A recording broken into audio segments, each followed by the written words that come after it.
رپورٹیں ملتی رہتی ہیں، ان رپورٹوں کی فائلیں بن جاتی ہیں۔ مجھے جس معاملے کے متعلق بھی کچھ معلوم کرنا ہوتا ہے میں اس کی فائل منگوا کر معلوم کر لیتا ہوں۔ میں نے خود بنفس نفیس لیبارٹری دیکھی نہیں، مجھے یہ رپورٹ ملی تھی کہ لیبارٹری کا پتہ چل گیا ہے، لیبارٹری وہاں واقع ہے، اس میں اتنے آدمی ہیں، یہ چیزیں تیار ہوتی ہیں، ایسے آلات ہیں۔ یہ رپورٹ کامن انٹرسٹ کی فائل میں لگ گئی ہے، اور جیسا کہ میں نے پہلے کہا ہے سلبرٹ ایسی فائلیں گم کر دیتا ہے۔ اب لاکھوں کیس ہیں، ہر کیس کو میں زبانی یاد تو نہیں رکھ سکتا۔ میں نے سلبرٹ کو تمہاری سہولت کے لیے بھیجا تھا۔ سلبرٹ کے قتل کے بعد میں نے کامن انٹرسٹ کی فائل منگوائی تو پتا چلا کہ وہ غائب ہے۔ اب تم ہی بتاؤ میں تمہیں نقشے کے ذریعے لیبارٹری کا پتہ کیسے دوں؟ جب آپ لوگوں کو لیبارٹری کا پتہ چل گیا تھا تو آپ نے اسے تباہ کیوں نہ کیا؟ اس بات کا کیا فائدہ ہوتا؟ کیوں؟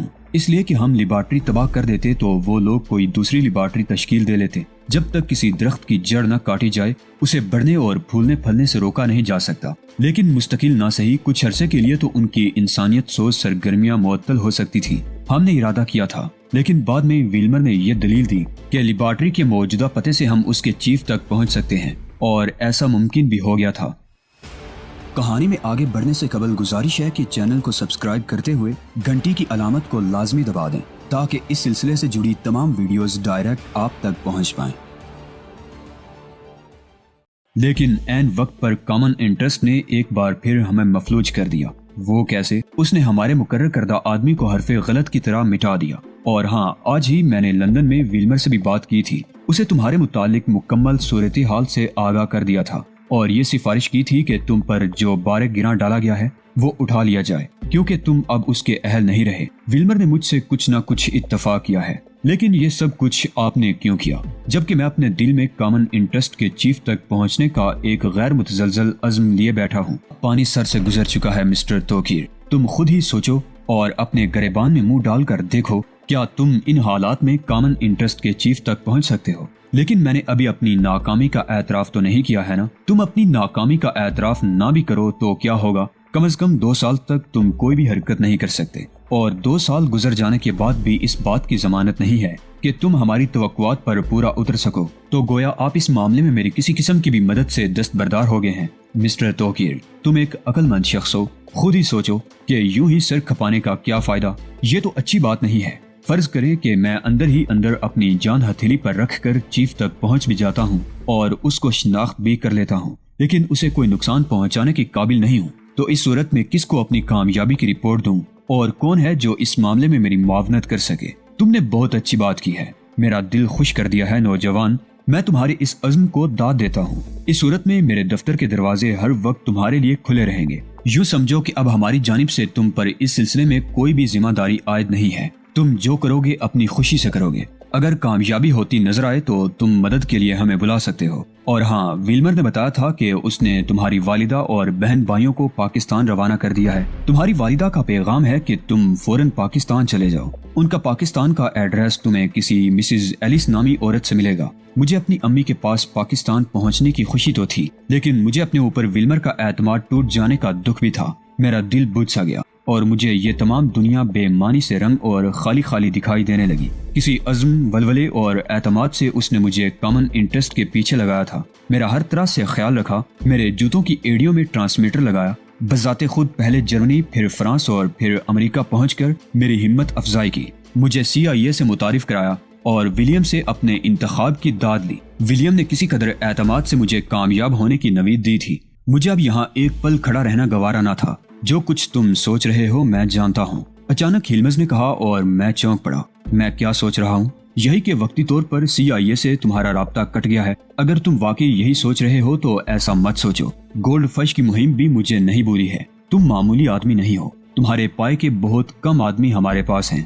CIA کو اکثر و بیشتر ایسی مہمیں پیش آتی ہیں جن میں تم جیسے نوجوانوں کی بہت سخت ضرورت پڑتی ہے۔ میں ذاتی طور پر تمہیں CIA میں شامل کرنے کے حق میں تھا، لیکن چونکہ تم کامن انٹرسٹ میں CIA کے لیے ہی کام کر رہے تھے، اس لیے ولیم کولمبی نے مجھے مشورہ دیا کہ تم کامن انٹرسٹ میں رہ کر زیادہ خدمت کر سکتے ہو۔ تمہارے مشکوک ٹھہرائے جانے کا یہ مقصد نہیں ہے کہ تم میں تمام صلاحیتیں ختم ہو گئی ہیں، یہ میں فقط تمہارے فائدے کے لیے کہہ رہا تھا کہ تم CIA سے کوئی رابطہ نہ رکھو۔ اگر کامن انٹرسٹ کو ذرا سا بھی ثبوت مل گیا تو ایک قیامت آ جائے گی اور امید کا ٹمٹماتا ہوا چراغ بھی دم توڑ جائے گا۔ اگر تم کو اس بات پر پختہ یقین ہو کہ تم کسی کی نظر میں آئے بغیر مجھ تک پہنچ سکتے ہو تو میرے پاس تمہارے آنے پر کسی کو کوئی اعتراض نہ ہوگا۔ ان حالات میں بھی تم اپنی سرگرمیاں جاری رکھو گے تو یہ اگرچہ تمہارے لیے نقصان دہ بات ہوگی اور میں تمہیں ایسا کرنے کے لیے بھی نہ کہوں گا، لیکن یہ بات تمہاری اپنی ثوابدید پر ہوگی کہ تم ان حالات میں کوئی نقصان اٹھائے بغیر کسی طرح اپنی سرگرمیاں جاری رکھتے ہو۔ سمندر پر سکون ہو تو ساحل کی جانب پر پہنچنا معمولی بات ہے،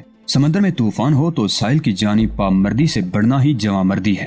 ٹھیک ہے، اب تم جا سکتے ہو۔ ہلمز کے پاس سے واپسی پر میں بہت مزمل تھا۔ جس طرح روانگی ہوئی تھی اسی طرح واپسی بھی ہوئی۔ پہلے جیٹ طیارے نے نیو یارک ایئرپورٹ پہنچایا، اس کے بعد بے آواز اور تیز رفتار کار نے مجھے گھر پہنچا دیا۔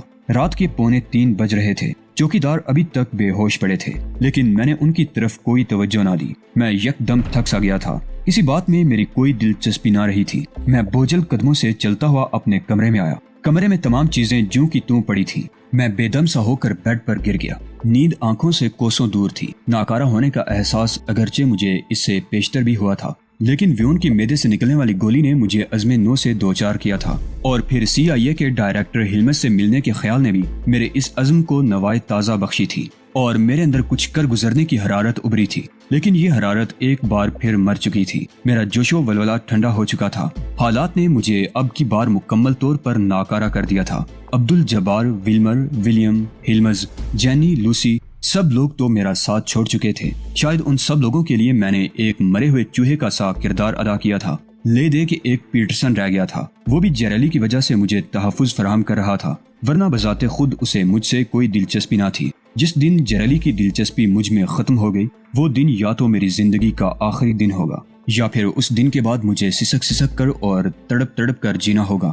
میں مرنا بھی چاہوں گا تو مر نہ سکوں گا۔ ہو سکتا ہے ڈاکٹر تنویر کی طرح کامن انٹرسٹ بھی مجھے در لے اور مجھے زبردستی انسان دشمنی پر آمادہ کرے۔ کس ناز و نام سے مجھے کامن انٹرسٹ میں شامل کیا گیا تھا؟ عبدالجبار نے کیا سمجھا تھا کہ میرا بیٹا ایک چٹان کی طرح مضبوط ہے؟ اس نے کس اعتماد سے ڈاکٹر تنویر کی تلاش کا بارے گراں میرے کندھوں پر ڈال دیا تھا، اور مجھے اس پر فخر محسوس ہوا تھا کہ میں بھی کسی قابل ہوں۔ میں نے ویلمر اور عبدالجبار کے اعتماد کو بہت حد تک بحال رکھا تھا، اور اسے بحال رکھنے کے لیے کیا کیا کچھ نہ کر گزرا تھا، لیکن میری نادانی اور اجلت پسندی نے بہت سے گل کھلائے تھے جنہوں نے میری سابقہ تمام کارکردگی پر پانی پھیر دیا تھا۔ ویلمر نے مجھ سے وعدہ کیا تھا کہ وہ میرے کامیاب ہوتے ہی میری والدہ اور بہن بھائیوں کو واپس پاکستان بھیج دے گا۔ جب اسے خبر ہوئی کہ میں کامیابی سے کوسوں دور جا گرا ہوں، اس نے مایوس ہو کر ان کو واپس پاکستان بھیج دیا، گویا میں اب اس کو دوبارہ منہ دکھانے کے بالکل ناقابل تھا۔ اس نے اب تک جس انداز سے مجھ پر نظر رکھی تھی اور مجھے ہر مشکل میں سہارا دیا تھا، میں نے اس کے بدلے میں اسے کچھ بھی نہ لوٹایا تھا۔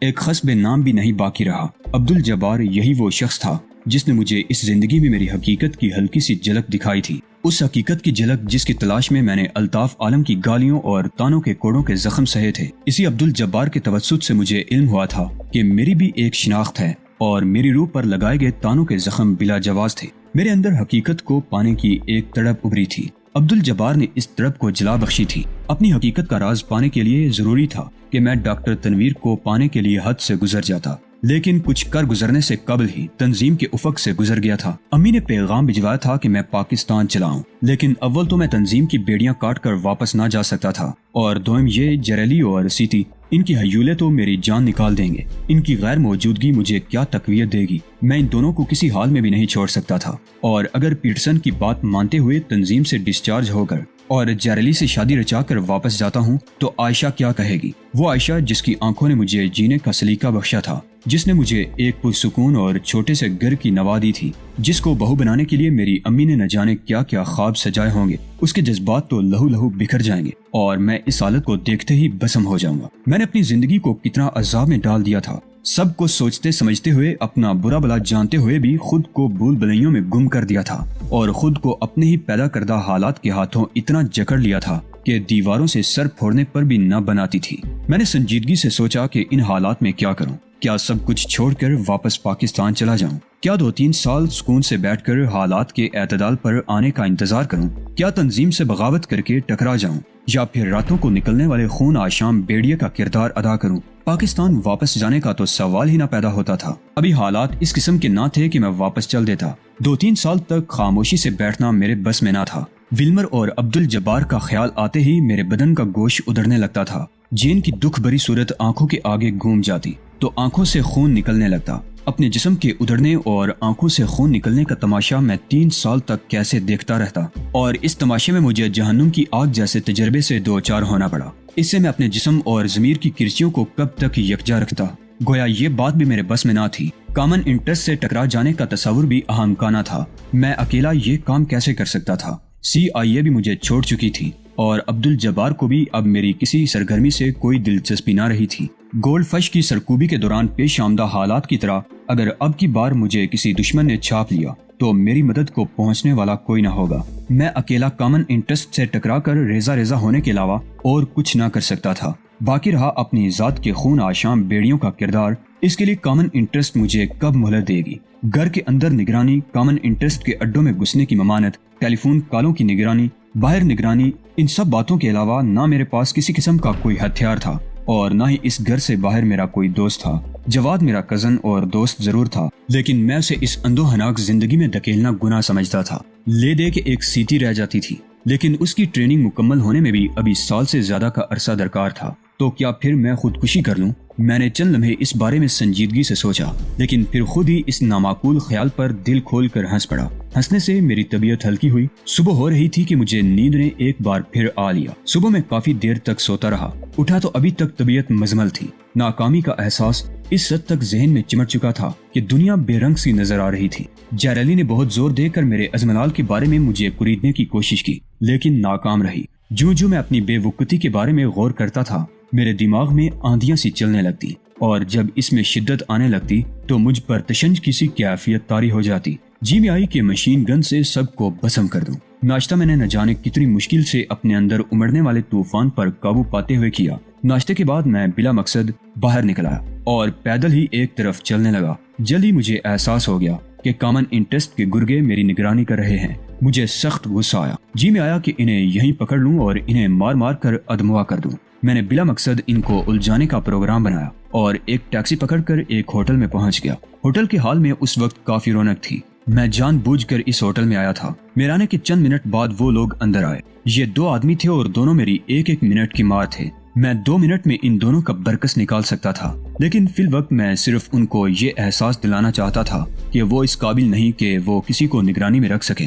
میں خاموشی سے ایک میز پر بیٹھ گیا اور کنکھیوں سے دیکھا۔ وہ لوگ بھی ایک میز پر بیٹھے رہے تھے۔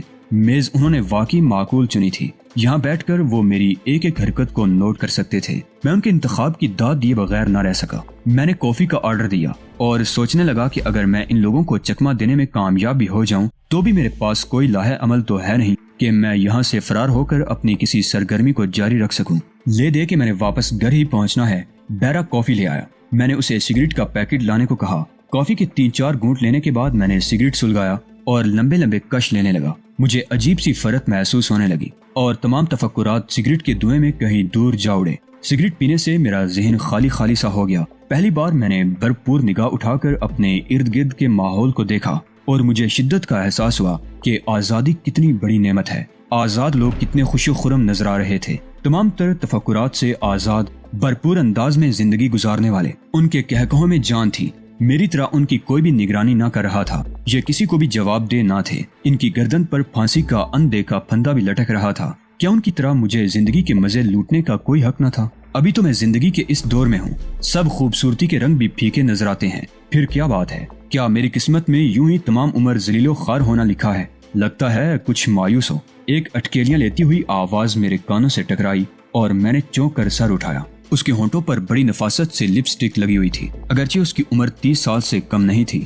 میک اپ اور جسم و صحت کے بارے میں اس کی محتاط روی اسے 20 اور 25 سال کے درمیان دکھا رہی تھی۔ کیا آپ بیٹھ سکتی ہوں؟ ہاں، کیوں نہیں، میں نے فراخ دلی سے جواب دیا۔ اگر یہ عورت مجھے کسی اور دن ملتی تو یقیناً میں اسے بیٹھنے کی ہرگز دعوت نہ دیتا، کیونکہ نہ صرف یہ کہ میں اس عورت کو اچھی طرح جانتا تھا، بلکہ جس کماش کی یہ عورت تھی میرے پاس بیٹھنے کے قابل بھی نہ تھی۔ اس ہوٹل میں غیر ملکی سیاحوں کو ہر قسم کی تفریح مہیا کرنا ہوٹل والوں نے اس کے ذمہ لگایا ہوا تھا۔ کیا بات ہے، آپ کچھ پریشان لگتے ہیں؟ ہاں، لیکن کوئی خاص بات نہیں، میں نے دھوئیں کا مرغولہ چھوڑتے ہوئے کہا۔ کیا شیمپین منگواؤں؟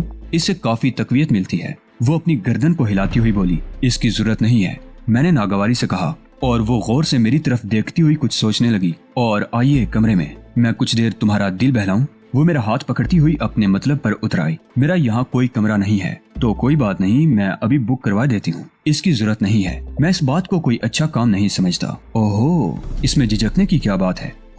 تو پھر ایسا کرو، پہلے 2 آدمیوں سے میرا پیچھا چھڑاؤ۔ میں نہیں چاہتا کہ وہ لوگ ہم دونوں کو ایک ہی کمرے میں جاتا ہوا دیکھیں، یہ تو معمولی بات ہے۔ مجھے بتاؤ کہاں ہے وہ دونوں؟ وہ ادھر ادھر دیکھتی ہوئی بولی۔ ایسے نہیں، ایسے وہ لوگ خبردار ہو جائیں گے۔ میں نے کنکھیوں سے ان دونوں کی طرف دیکھا، وہ اس وقت ہماری جانب ہی دیکھ رہے تھے۔ تم ان آدمیوں کی نشاندہی کرو، ان کو یہاں سے بگانا میرا کام ہے، لیکن میں یہ بھی نہیں چاہتا کہ ان کو اس بات کا علم ہو کہ ان کے بگانے میں میرا ہاتھ ہے۔ دوستو، اسی کے ساتھ آج کی قسط کا اختتام ہوتا ہے۔ گزارش ہے کہ چینل کو سبسکرائب کرتے ہوئے ویڈیو کو لائک شیئر لازمی کیجیے۔ اللہ نگہبان۔